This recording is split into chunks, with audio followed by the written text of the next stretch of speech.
नमस्कार साथियों, आपका स्वागत है आपके YouTube channel target with Prince. मैं हूं आपका दोस्त प्रिंस सिंह। चलिए हिंदी साहित्य से जुड़े महत्वपूर्ण प्रश्न हल करते हैं। मुगल काल में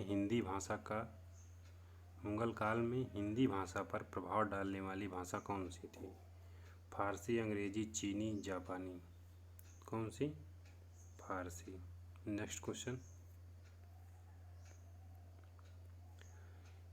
इन लिपियों में कौन सी लिपि पहले उर्दू लिपि की भांति दाएं से बाएं लिखी जाती थी? ब्राह्मी लिपि, खरोष्ठी लिपि, चित्रलिपि, सूत्र लिपि। तो कौन सी लिपि? खरोष्ठी लिपि। नेक्स्ट क्वेश्चन, देवनागरी लिपि में हिंदी के अतिरिक्त और कौन सी भाषा लिखी जाती है? तमिल, बंगला, पंजाबी, मराठी। कौन सी? मराठी। नेक्स्ट क्वेश्चन,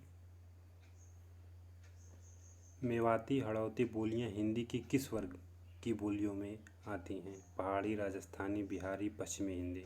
किस में आती हैं? पश्चिमी हिंदी में। नेक्स्ट क्वेश्चन, अधिकतर भारतीय भाषाओं की लिपियों का विकास किस प्राचीन लिपि से हुई है? ब्राह्मी लिपि, खरोष्ठी लिपि, कुटिल लिपि, शारदा लिपि। किससे हुई है? ब्राह्मी लिपि से। नेक्स्ट क्वेश्चन, इनमें से हिंदीतर भाषी राज्यों का कौन सा है? इनमें से हिंदीतर भाषी राज्य कौन से हैं? उत्तर प्रदेश, मध्य प्रदेश, बिहार, महाराष्ट्र। कौन से हैं? महाराष्ट्र। नेक्स्ट क्वेश्चन, संविधान के अनुच्छेद 343(2) के अनुसार संघ सरकार के कार्यों में अंग्रेजी का प्रयोग जारी रखने की व्यवस्था कब तक के लिए की गई थी? 26 जनवरी 1950, 25 जनवरी 1964, 14 सितंबर 1950, 26 जनवरी 1965। तो कब की गई थी? 25 जनवरी 1964 तक। नेक्स्ट क्वेश्चन, हिंदी में किस भाषा के अर्थ में पहले साधु भाषा, टकसाली भाषा तथा परिनिष्ठित भाषा का प्रयोग होता था? ब्रजभाषा, खड़ी बोली हिंदी, मानक भाषा, जनभाषा। तो किस में होता था? मानक भाषा में। नेक्स्ट क्वेश्चन, निम्नलिखित काव्य पंक्तियाँ किस कवि की हैं? जामो रस कछु होत हैं, पढ़त ताहि सब कोय, अब बात अनूठी चाहिए भाषा को होय।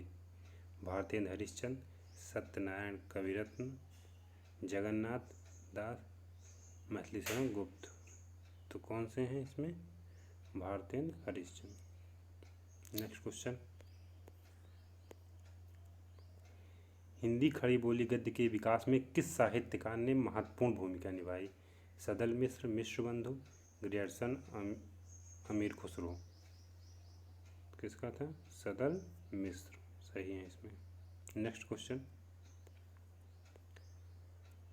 पाणिनि ने किस ग्रंथ के द्वारा भाषा को एकरूपता देने का प्रयास किया?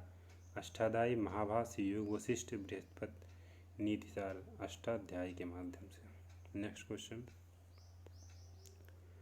पुरानी हिंदी को किस भाषा का समानार्थक माना जाता था?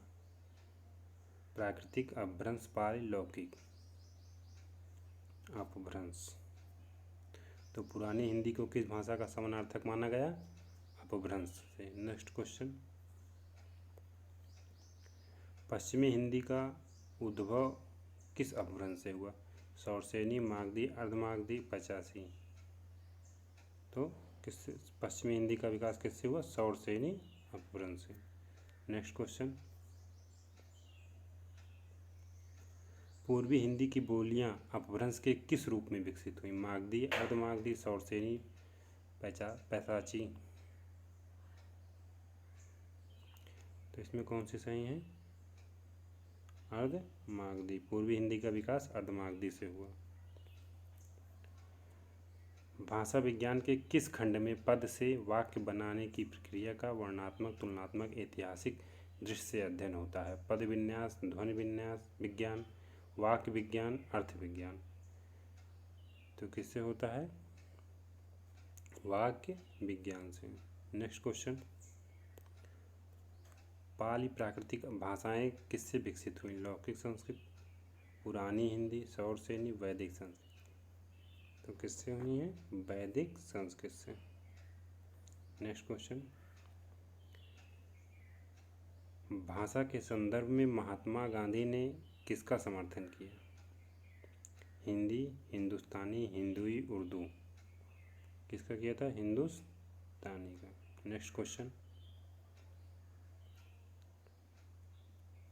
खड़ी बोली का दूसरा नाम? कन्नौजी, कौरवी, बघेली, मगही। कौन सा?